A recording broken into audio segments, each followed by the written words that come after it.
I answered the phone on a Tuesday morning while watering my orchids. The number was unfamiliar, but it was my bank's area code, so I picked up. Mrs. Hayes? This is Jennifer from Pacific Coast Credit Union. I'm calling to confirm the details of your cash-out refinance application. We just need to verify a few things before we process the $200,000 disbursement. My hand froze. Water from my watering can spilled onto the hardwood floor, pooling around my bare feet. I felt the cold seep into my skin, but I couldn't move. I'm sorry, what did you say? Your cash-out refinance, Mrs. Hayes. The paperwork came through last week. We just need to confirm that you understand the new monthly payment will be $3,200 and that you're comfortable with the terms before we wire the funds to the account you specified. $3,200. I paid my mortgage off 5 years ago when I retired from nursing. This house, my little coastal sanctuary in Lincoln City, Oregon, was the one thing I owned free and clear, the one thing that was completely, irrevocably mine. There must be some mistake, I said, my voice steady despite the roaring in my ears. I didn't apply for any refinance. There was a pause on the other end. I heard papers shuffling. Mrs. Hayes, I'm looking at your application right now. It's signed and notarized. Date of application was November 3rd. That was 8 days ago. November 3rd. I was in Portland that day, visiting my old nursing school friend Betty. I had told Sarah and Brad I'd be gone overnight. They had the house to themselves. Can you tell me, I said slowly, carefully, whose account the money is being wired to? More shuffling. It says here it's going to a business account. Mitchell Investment Solutions, LLC. Mitchell. Brad's last name. Jennifer, I said, and something in my tone must have changed because she went quiet. I need you to stop that disbursement immediately. I did not sign those papers. Someone has forged my signature. Have you ever had that moment when your entire world shifts, when you realize that the people you trusted most have been planning something terrible behind your back? Write me in the comments where you're listening to this from. I want to know I'm not alone in this. Let me tell you how I got here.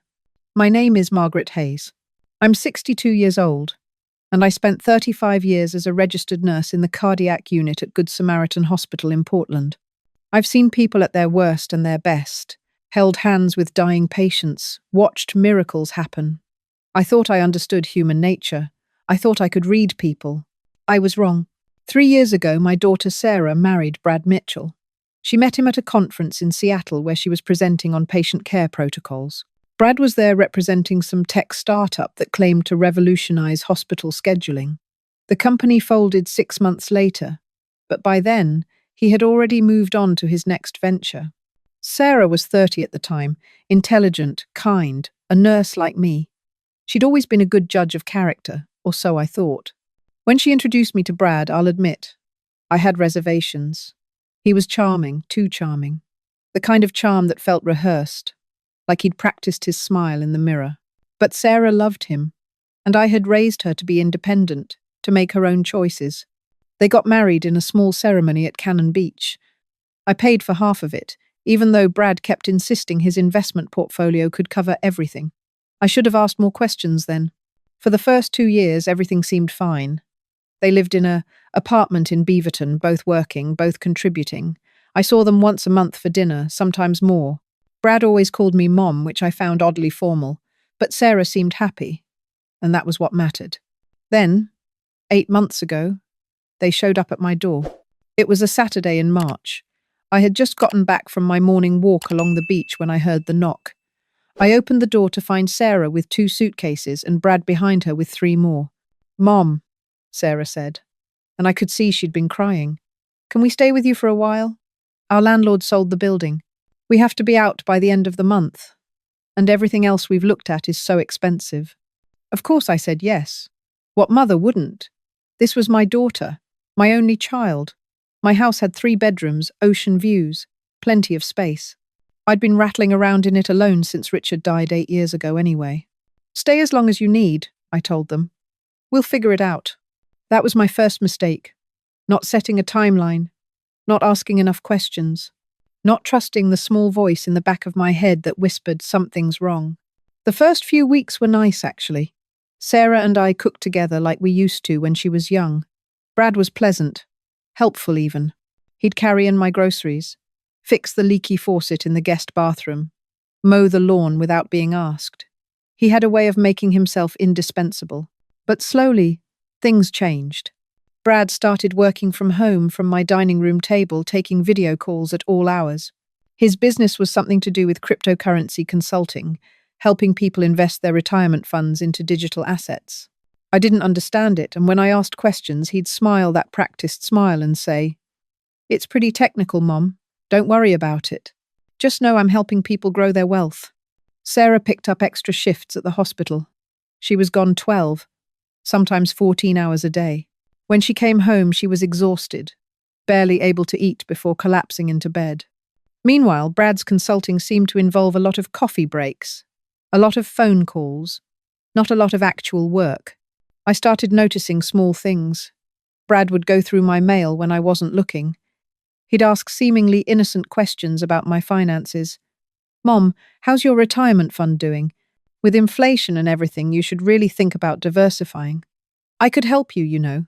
No charge. Your family." I always deflected.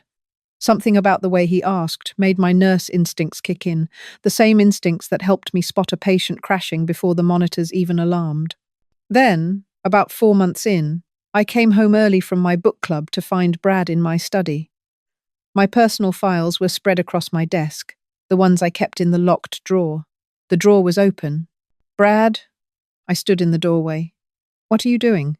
He didn't even look startled. He just smiled, easy and confident. "Hey, Mum. Sarah asked me to grab some old tax returns for her. Something about needing proof of address for her license renewal. Hope you don't mind." I minded. I minded very much. But what could I say? He was my son-in-law. He lived in my house. And maybe Sarah did need those documents. "Next time, just ask me," I said quietly. "Of course. You're absolutely right. I should have asked." He closed the drawer, handed me back my keys. "I found what I needed anyway, thanks, Mom." He left the room, and I stood there, my heart racing for reasons I couldn't quite name. That night, I checked my documents. Everything seemed to be there. Tax returns, birth certificate, social security card, the deed to the house, Richard's death certificate. Nothing was missing, but something felt wrong. I called my friend Betty the next day, the one I'd gone to nursing school with 40 years ago. Betty had always been more skeptical than me, more willing to see the worst in people. "Margaret," she said after I told her about the incident, "I don't like this. I don't like this at all. That man has no business going through your private papers." "I know, but Sarah trusts him. And I trust Sarah. Sarah's in love. Love makes us stupid. You should know that. You married Richard after knowing him 3 weeks. She was right about that. Richard and I had a whirlwind romance that turned into 40 beautiful years. But Richard was nothing like Brad. Richard was transparent, genuine. Brad was like those patients who smile at you while their vitals are crashing, the ones who are sicker than they seem. "Just be careful," Betty said. "And Margaret? Hide your important documents somewhere new, somewhere he won't think to look." I did. That afternoon, I took my most important papers, my checkbook, my spare credit cards, and I put them in a waterproof box that I buried in the back of my closet under a pile of old nursing textbooks. It felt paranoid, but it also felt necessary. 2 weeks later, I overheard a conversation I wasn't supposed to hear. I had come home from the grocery store, arms full of bags. The front door was open, which was strange. I could hear Brad's voice coming from the living room, loud and animated. He was on the phone. I should have announced myself. I should have called out. But something made me freeze in the doorway, hidden by the wall, listening. "No, trust me. It's going to work," Brad was saying. "I've already got copies of all her documents. The notary I use doesn't ask questions. We'll file the paperwork next week when she's in Portland visiting that friend of hers." My blood went cold. 200 grand is conservative. The house is worth at least 650, probably more with the ocean view. We only need 30% equity to cash out, and she owns it free and clear. It's literally just sitting there. He laughed. It wasn't his practiced, charming laugh. It was something else. Something cold. What's she going to do about it? She signed the papers, as far as the bank knows. By the time she figures it out, the money will be in the Caymans. And even if she tries to fight it, it'll take months, Maybe years. We'll be long gone. There was a pause while he listened to whoever was on the other end. Sarah? She doesn't know the details. She thinks I'm applying for a business loan using the house as collateral, with Margaret's permission. She has no idea. And even if she found out, what's she going to do? Choose her mother over me? Please. I've got her so convinced that her mother is losing it, that the loneliness is affecting her judgment. It's almost too easy. I stood there, grocery bags cutting into my arms, my heart pounding so hard I could feel it in my throat. This was my daughter's husband, the man she loved, the man she'd chosen to build a life with. And he was planning to forge my signature, steal $200,000 from my home, and frame me as senile if I tried to fight back. The bags slipped from my hands. A jar of pasta sauce hit the tile floor and shattered, red sauce exploding across the white tile like blood. Brad appeared in the doorway instantly. His face was perfectly composed, concerned. "Mom! Are you okay? Here, let me help you with that." He moved toward me, but I stepped back. I looked at him, really looked at him, and I saw it. The calculation behind his eyes. The way he was already assessing, already planning his next move. "I'm fine," I said. My voice came out steady, which surprised me. "Just clumsy. I'll clean it up." "Are you sure? You look pale. Maybe you should sit down. Has your blood pressure been okay?" There it was, the subtle implication, the groundwork he'd been laying all along. Margaret isn't well. Margaret's getting older. Margaret's memory isn't what it used to be. I said I'm fine. I cleaned up the sauce. Brad hovered, offering help I didn't accept. When Sarah came home an hour later, he told her I'd had a little spell and maybe she should check on me. That night, lying in bed, I made a decision. I wasn't going to confront him.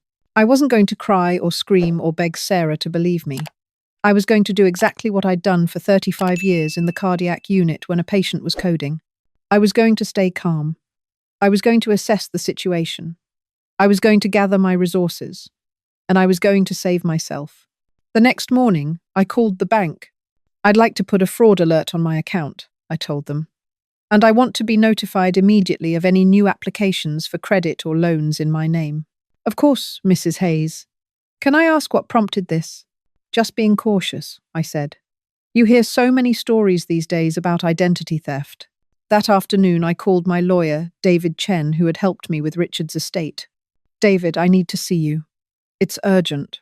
We met the next day at a coffee shop in Newport, far enough from Lincoln City that I wouldn't run into anyone I knew. I told him everything. The overheard conversation, the documents Brad had accessed, the way he'd been systematically positioning me as incompetent. David listened without interrupting, his expression growing darker with each detail. "Margaret," he said when I finished, "what Brad is planning is identity theft and fraud. If he goes through with this, he's looking at federal charges." "I know, but I need proof. Right now it's just my word against his. And he's already told Sarah I'm paranoid, that I'm getting confused." "Then we get you proof." David pulled out his phone. "I'm going to connect you with someone. Her name is Detective Lisa Morrison. She specializes in elder financial abuse. This is exactly the kind of case she handles. I don't want to go to the police yet. Not until I know for sure. You won't be filing charges yet. But Morrison can advise you on how to document everything, how to protect yourself legally. And if Brad does try to forge your signature, we'll have everything in place to nail him." I met with Detective Morrison 2 days later. She was younger than I expected, maybe 40, with sharp eyes and a no-nonsense demeanor that reminded me of the best charge nurses I'd ever worked with. "Mrs. Hayes," she said after I'd told her the story, "I'm going to be straight with you. This happens more often than you'd think. Adult children, or in this case, children-in-law, who see their elderly relatives as ATMs. The fact that he's already laying groundwork to discredit you tells me he's done this before. What should I do?" "First, you document everything, every conversation, every interaction, dates, times, witnesses if possible. Second, you secure your identity, freeze your credit with all 3 bureaus. Put alerts on all your accounts. Third, you get a forensic accountant to go through your finances, make sure he hasn't already accessed anything you don't know about. And if he tries to go through with the refinance..." She smiled. It wasn't a kind smile. It was the smile of someone who'd caught too many predators and was ready to catch another. "Then we've got him." Forging someone's signature on a mortgage document? That's not just fraud, Mrs. Hayes. That's a federal crime. He'd be looking at years in prison. My daughter, I said quietly. She doesn't know. She thinks he's applying for a business loan with my permission. Then your daughter is also a victim here.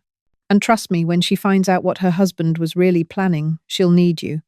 Don't let your fear of hurting her stop you from protecting yourself. I went home that day and I did everything Detective Morrison told me to do. I froze my credit. I documented every interaction with Brad in a small notebook I kept hidden in my car. I hired a forensic accountant who confirmed that, so far, Brad hadn't actually stolen anything. He was still in the planning stages. But I knew it was coming. The question was when. The answer came when I got that call from the bank. November 3rd, the day I was in Portland with Betty, the day Brad had the house to himself, the day he'd forged my signature and filed for a $200,000 cash-out refinance. He had actually done it. After I hung up with Jennifer from the bank, I sat down on my kitchen floor, my back against the cabinets, and I allowed myself exactly 2 minutes to feel the betrayal, to feel the hurt, to feel the rage that someone I'd welcomed into my home, someone I'd called family, could do this to me. Then I stood up, wiped my eyes, and I called Detective Morrison. He did it, I said. He forged my signature. The bank just called. Don't touch anything, don't confront him, I'm on my way. The next 15 days were the most intense of my life. I had to pretend everything was normal. I had to smile at Brad over breakfast, ask Sarah about her day, act like I didn't know that my son-in-law was trying to steal my life savings. But behind the scenes, Detective Morrison and I were building a case. Day 1. She came to my house while Brad and Sarah were both at work. She took photographs of my files, my signature on legitimate documents. She interviewed me for 3 hours, recording everything. Day 2, a forensic document examiner compared my real signature to the one on the refinance application. This is amateur hour, she said. Whoever forged this used a scanner and a copy-paste job. We can prove this in court. No problem. Day 3, the bank officially froze the refinance and filed a fraud report. They also gave us the account information where Brad had tried to wire the money. Mitchell Investment Solutions, LLC, which, when Detective Morrison looked into it, turned out to be a shell corporation registered in Delaware 2 months ago. The only officer listed was Brad. Day 4. Morrison ran Brad's background. It turned out Brad Mitchell had been married before. Twice, actually. Both times to women significantly older than him. Both times, those women reported financial irregularities after the divorce. One had filed a police report for identity theft, but dropped it when Brad agreed to a settlement. He's a pro, Morrison told me. This is what he does. He finds women with assets, marries them or their daughters, gains access to their finances, and then bleeds them dry. Day 5, Morrison discovered something else. Brad had 3 other clients for his cryptocurrency consulting business. All 3 were elderly. All 3 had given him access to their retirement accounts, and all 3 were now missing significant amounts of money. Amounts that Brad claimed were lost to market volatility. We've got him on multiple counts of fraud, Morrison said. But I want to do this right. I want to make sure he goes away for a long time. Days 6 through 10, we coordinated with the other victims. 2 were willing to testify.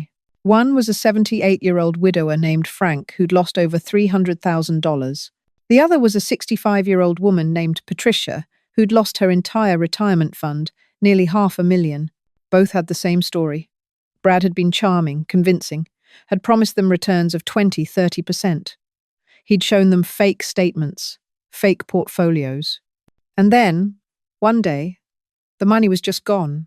Day 11, my forensic accountant discovered that Brad had been siphoning small amounts from my checking account. $50 here, $100 there. Never enough to trigger alerts, but over 6 months he'd taken nearly $4,000 using a debit card he'd somehow gotten in my name. Day 12, Morrison got a warrant to search Brad's laptop. What she found was damning. Copies of my documents, templates for forged signatures, communication with a notary in Portland who, for a fee, would notarize documents without verifying identity. A list of targets which included my name, Frank's name, Patricia's name, and 3 others. Day 13, David Chen drew up the legal documents I'd need.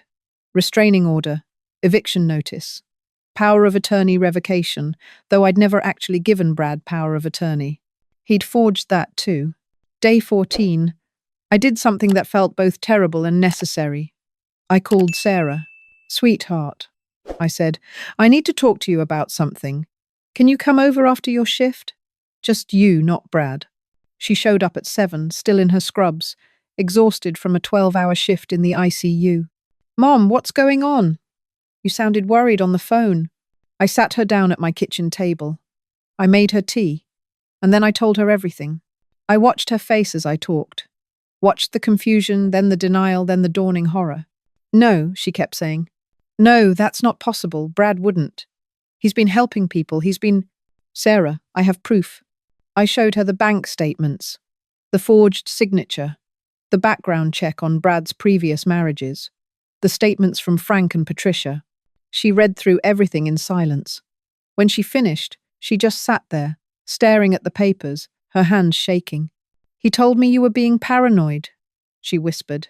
"He said the loneliness was making you suspicious of everyone. He said you needed to see a doctor, that you might be developing dementia." "I know. I believed him, Mom. I defended him to you. I thought you were being cruel, trying to break us up because you were lonely." "Sarah." "No." She looked up at me, and there were tears streaming down her face. "I chose him over you.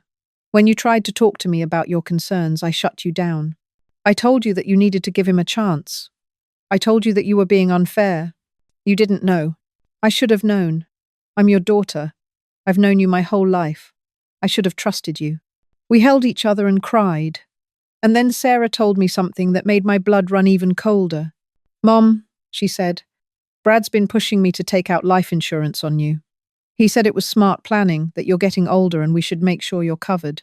He even had the policy drawn up. All I had to do was sign it. Life insurance. On me. With Brad as the beneficiary, most likely. Did you sign it?" "No. Something about it felt wrong, so I kept putting it off. But Mom, if I had—" "You didn't. That's what matters." Day 15. The day I'd been planning for. The day everything came together. That morning, I invited Brad to have dinner with me. Just the two of us. Sarah was working a night shift, wouldn't be home until morning. "I want to talk to you about something," I told him. "About the future, about financial planning. I've been thinking about what you said, about diversifying my retirement funds. Maybe you were right. Maybe I should let you help me." His eyes lit up. This was what he'd been waiting for. The moment I'd finally cave, finally give him access to everything.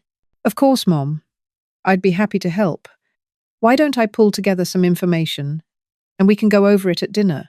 "Perfect. Let's say 7 o'clock?" He agreed immediately. What Brad didn't know was that I'd also invited some other guests to dinner. Guests he wasn't expecting. At 6:45, Detective Morrison arrived at my back door. With her came 2 uniformed officers. At 6:50, Frank and Patricia arrived, the 2 victims who'd agreed to testify. At 6:55, David Chen arrived, carrying a folder full of legal documents. And at 7 o'clock exactly, Brad knocked on my front door, a bottle of wine in one hand, his laptop in the other, ready to finally close the deal on my destruction. I opened the door and smiled at him. "Come in, Brad. Dinner's ready, and I have some people I'd like you to meet." I stepped aside, and Brad walked into my living room to find Detective Morrison, 2 police officers, Frank, Patricia, and my lawyer, all waiting for him. I wish I could say he looked shocked, scared, guilty, but Brad's face went perfectly, professionally blank. That same mask he'd worn for months, the one that had fooled my daughter, fooled me for longer than I'd like to admit. "What's going on here?" He looked at me. "Mom, what is all this?" "Don't call me Mom," I said quietly. "You lost that right when you forged my signature." Detective Morrison stepped forward. "Brad Mitchell, you're under arrest for identity theft, wire fraud, forgery, and elderly financial abuse." She held up the warrant. "You have the right to remain silent." He ran. I'll give him credit for that, at least. He knew he was caught and he tried to bolt for the door, but he'd forgotten about the 2 uniformed officers. They had him on the ground in seconds, handcuffs on his wrists. As they hauled him up, he looked at me one last time. The mask was gone now. What I saw underneath was ugly, entitled, furious. You stupid old woman, he snarled. Do you have any idea what you've done? Sarah will never forgive you for this. You'll die alone in this house with no one who gives a damn about you. Maybe, I said, but at least I'll die with my dignity intact. Can you say the same? They took him away. I watched through my window as they put him in the back of the police car, his head down, his hands cuffed behind his back. When the car drove away, I finally allowed myself to breathe. Frank and Patricia stayed for a while. We shared a bottle of wine, the one Brad had brought, and we talked about what came next. Both of them would be testifying at the trial. Both of them thanked me for having the courage to stop him. You saved me, Patricia said, tears in her eyes. If you hadn't caught him, he would have done this to more people. Maybe dozens more. We saved each other, I told her. None of us should have had to do this alone. After they left, I sat on my porch and watched the sun set over the ocean. The November air was cold, but the sky was beautiful, streaked with orange and pink. My phone rang. It was Sarah. Mom, she said, and I could hear that she'd been crying. Morrison just called me. She told me what happened. She told me everything. I'm sorry, sweetheart. I know this is... Don't apologize. Please don't apologize. You saved me, Mom. You saved both of us. If you hadn't stopped him, I don't know what would have happened. Where are you now? At a friend's house. I can't go back to our apartment. I can't look at his things. I can't... Her voice broke. How did I not see it? How could I have been so blind? Love makes us blind sometimes. It's not your fault. Will you let me come home? Not to your house. I know that's too much to ask. But to Lincoln City. I need to be near you. I need... Of course. Come home. We'll figure the rest out together. She came home the next day. She stayed with Betty for 2 weeks while she looked for an apartment. We had coffee every morning, talked about what happened, what came next. Slowly, carefully, we rebuilt our relationship. The trial took 8 months. Brad was charged with 14 counts of fraud, 3 counts of forgery, 2 counts of identity theft, and 1 count of attempting to take out a fraudulent life insurance policy. The prosecution had testimony from me, from Sarah, from Frank, from Patricia, from the notary who'd taken a plea deal and agreed to testify against Brad. The jury deliberated for less than 4 hours. Guilty on all counts. Brad Mitchell was sentenced to 12 years in federal prison. He'll serve at least 10 before he's eligible for parole. When the verdict came in, Sarah squeezed my hand. We didn't cheer. We didn't celebrate. We just sat there in that courtroom and felt something like peace settle over us. That was a year ago. Today, I'm sitting on my porch, watching the waves crash against the rocks, drinking my morning coffee. Sarah lives 10 minutes away now. She comes over every Sunday for dinner, sometimes more often. We cook together, laugh together, talk about everything and nothing. Our relationship is different now. It's not the mother-daughter dynamic we had before, where I was the protector and she was the protected. Now we're just 2 women who survived something terrible and came out stronger on the other side.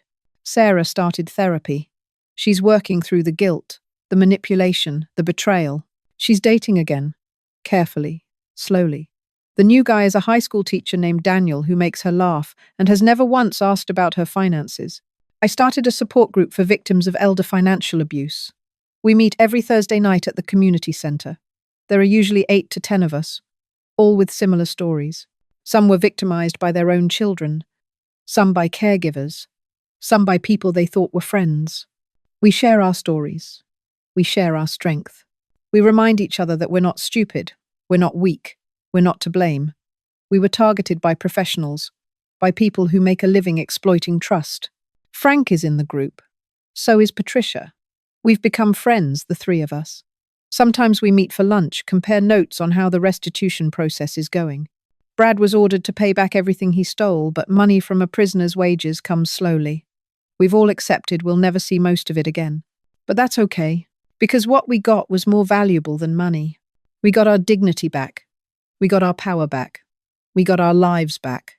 People ask me sometimes if I regret giving Brad and Sarah a chance, if I regret opening my home to them, if I wish I'd been more suspicious from the start. The answer is no. I don't regret giving my daughter a place to stay. I don't regret trying to welcome my son-in-law into my family. I don't regret choosing trust over suspicion. What I regret is staying silent when I first heard that phone conversation. What I regret is not trusting my instincts sooner. What I regret is all the times I made myself small, made myself doubt my own judgment, because I was afraid of being seen as a difficult old woman. But here's what I learned. There is nothing wrong with being difficult, when difficult means protecting yourself. There is nothing wrong with setting boundaries when those boundaries keep you safe. There is nothing wrong with choosing yourself when the alternative is being destroyed. I spent 35 years as a nurse. I saved hundreds of lives. But the most important life I ever saved was my own. So if you're listening to this, and you're in a situation where someone is taking advantage of you, where someone is making you doubt yourself, where someone is telling you that you're paranoid or confused or too old to understand, I want you to know something. Trust your instincts. Document everything. Reach out for help. You are not alone. You are not crazy. You are not too old to protect yourself. And most importantly, it is never, ever too late to choose yourself. Have you ever had to make a choice between family and self-preservation? Have you ever discovered that someone you trusted was betraying you? Tell me your story in the comments. Sometimes the hardest thing we can do is admit we're not alone in this. The sun is coming up over the ocean now. The sky is pink and gold and full of promise. Sarah's coming over this afternoon. We're going to plant bulbs in the garden, tulips and daffodils that will bloom in the spring. Life goes on. We heal. We grow. We plant gardens and wait for spring. And we remember that sometimes the bravest thing we can do is simply survive.